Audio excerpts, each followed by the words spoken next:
everyone, and welcome back to my channel. Are you tired of farming sims? Fed up of spending hours watering crops and endlessly gifting the NPCs? That sounds like an advert, I apologise. If that's you, then don't worry, I have a few game recommendations that will keep you occupied until the urge to farm strikes again. Don't worry, there shouldn't be any watering cans in sight in any of these games. Let me know in the comments what's your favourite farm-free cozy game, but without further ado, let's get into the video. In at number 1, we have Finding Hannah. This is a relaxing narrative puzzle game about a woman navigating a midlife crisis, which some days I definitely feel like I relate to that. In this game though, you follow Hannah, who's on a journey of self-discovery, and you do it in the form of puzzles. You're able to explore some beautiful scenes to find some hidden objects. I'm not normally a hidden objects kind of girl, but I really did appreciate it in this game. It was super relaxing and I really loved the artistry. I spent a good few hours on this game and found it very kind of chill, super kind of relaxing, and I'm just going to say relaxing lots and lots because that is what it is. The story was easy to follow and I really liked the characters. They were nice to kind of hear their stories and hear how they intertwine with Hannah's life. This game is available on Android and PC if you want to give it a go. The second game is Dorfromantik. I am a massive advocate for this game, not paid, I swear. It's one of my go-to Switch relaxing games and you're probably tired of me banging on about it. But this is a tile placement game. It's kind of like city builder tile game. It's really fun. You score points based on the corresponding tiles that kind of match up with the different biomes. I find it the perfect way to wind down, as although it is a puzzle game, I do not find it taxing on my sleepy little brain. It is also super satisfying to see how your town looks as it grows because the graphics here are really nice. You can play this on PC and the Switch, but I do recommend playing it on the Switch as it's wonderful cuddled up on the sofa or in bed. I'm not normally a platform game fan, definitely it's normally a huge nope from me, but I've finally found a cozy platformer that is not only beautiful, it's not too stressful. This is Planet of Lana, and this is a really nice story to follow as you move through the different levels. You play as Lana, who has to rescue her sister who's been abducted by aliens. You are accompanied by an adorable cat-like creature called Moi, who actually plays a big part in some of the levels, and it's really nice to kind of cooperate with another character in the game. The levels aren't that hard and it layers the different abilities nicely as you progress, so it's good that it's not all thrown at you at once. The visuals for this game were inspired by Studio Ghibli, so if you feel familiar to you, that's why. This game released this year and it is available on the PC.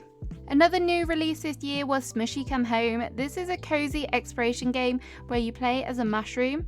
Smushi was unexpectedly taken from his home and landed in the middle of an unknown forest. There are different areas to traverse through, all of which are really pretty.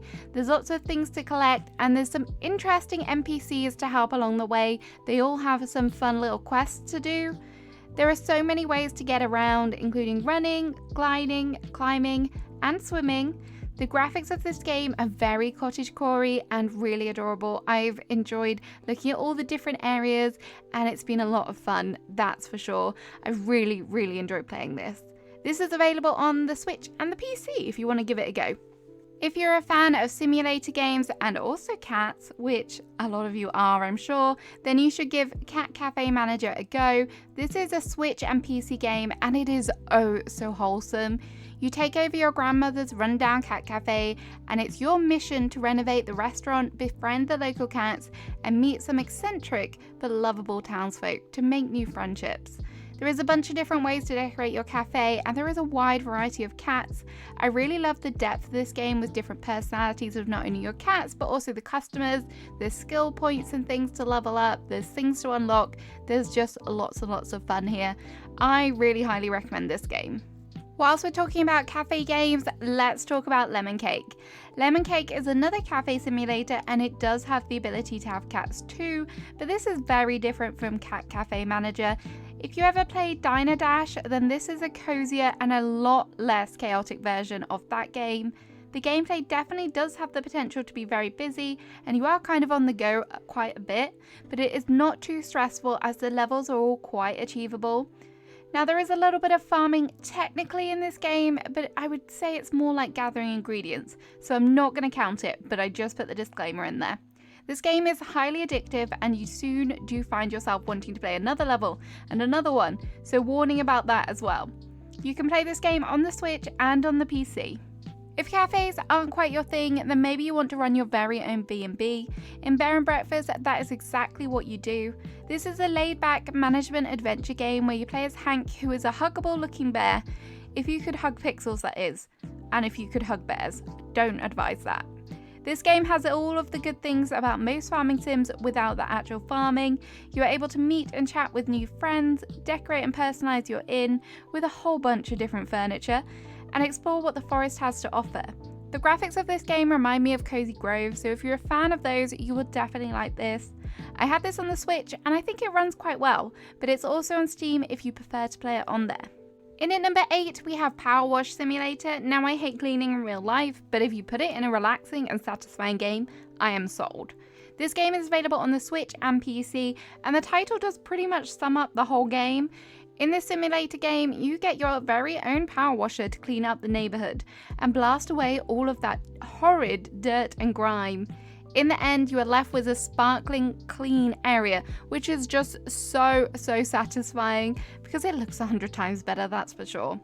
You're able to play in career mode and take on new jobs from clients, or if you want an even more casual approach to the game, you can play in free mode. If you need a hand, there is in fact co-op available as well. This really is a surprising cozy game for me. It's just very strange, but I love it. If you love talking to characters in games and getting to know their stories, then Coffee Talk 1 and 2 are going to be the perfect games for you. There is a sequel, so that's wonderful. This is described as a heart-to-heart talking simulator with, of course, coffee brewing as well. In this game, you learn about people's problems and help them by serving a warm drink or two. There is a little puzzle game to brew the drinks, which is always fun, and the graphics are in 90s inspired pixel art, which I do really enjoy. The chill lo-fi music definitely adds to the cozy vibes, that's for sure. I just think it fits perfectly with this game. What's great about this is if you enjoy the first game, you can go ahead and play the second one too. This is available on the Switch and PC. If decorating games are more for you, then Unpacking is one of the coziest and most relaxing games out there. This is a Zen puzzle game where you get to experience moving house without all of the stress.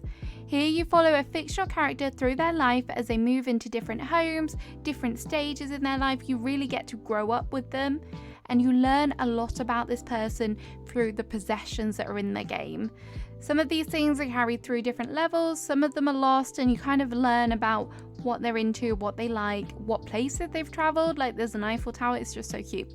And the graphics are really nice, and overall it's just super satisfying gameplay because it's really nice to unpack all of the different objects. If you haven't already played this game, I definitely recommend you do. It's available on the Switch and the PC. If you're a fan of puzzle games, then you will love A Little to the Left, and if you've already played it, then you need to revisit it because they've just released a brand new DLC called A Little to the Left, Cupboards and Drawers, so there's even more to play. But this game is all about sorting, stacking and organising household items, which may sound a bit dull, but this game is super cozy and very satisfying. I will confess, I am a messy person in real life, but this is the perfect way to relax. Maybe it does make me feel a bit bad about my own drawers at home, which are not very well organised. But irrespective of that, it's very good to play. The visuals are super wholesome and simple, but I really like overall how the game feels. It is the perfect game for Switch, as these are the sort of games that I like to play when I'm traveling or on the go, something you don't have to kind of focus too much, very casual, or it is perfect for relaxing on the sofa. It's also available on PC if you would rather play it on that platform. For number 12, we have Garden Galaxy. This is an idle game, but this is the best kind of idle game because firstly, it's a garden, and secondly, you get super adorable items to decorate with. In order to get the items, you need to wait for time to pass, and then the little tokens will drop and you exchange them for furniture. There are a whole bunch of super nice themes and recently had an update which unlocks even more items. I'm still currently in my hoarding phase, which is a bit of a problem, but it is so easy to do. If you work from home, it's a perfect game to leave in the background and return to lots of goodies. It's currently only available on PC, unfortunately.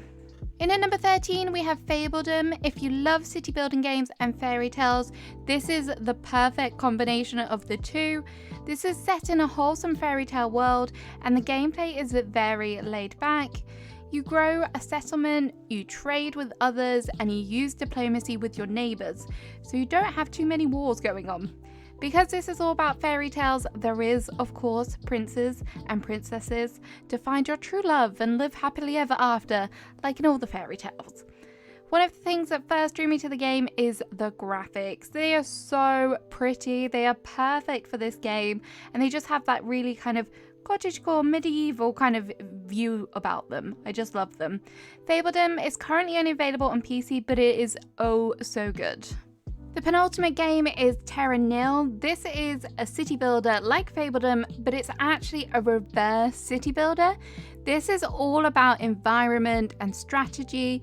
The actual point of this game is to turn a barren wasteland into a thriving and balanced ecosystem. And oh my gosh, it is so satisfying when it goes from like brown and decayed into like beautiful green meadow with flowers and things. This is definitely beautiful. It kind of markets itself as like a reverse city builder, so you're restoring back the nature, which I really love about this game. It's currently only available on PC, it's not available on the Switch. It's also available on Android. I don't know how that works, but it is a really pretty game. If you're into that strategy style game, then this is definitely one to consider. And the final game on our list is another one that I do recommend picking up for the Switch, but it is available on other platforms too. This is A Short Hike. This game is frequently in the sale, so I would definitely recommend picking it up then. But this is a little exploration game all about hiking up the mountain. This game is really well written and the gameplay is super relaxing and very peaceful. It really did feel immersive and the adaptive soundtrack is incredible. It is definitely worth a play, and I always see people in my community talking about this, saying it's so good, and I definitely agree. So there we have it. There are 15 games that do not involve farming. So if you need a break from watering your crops and harvesting crops and whatever else it is that we all do in farming sims, then I hope one of these really appeals to you. Let me know in the comments, like I said, about which one would be your favorite non-farming cozy game. I would love to hear it. Have a great rest of your day. Bye bye.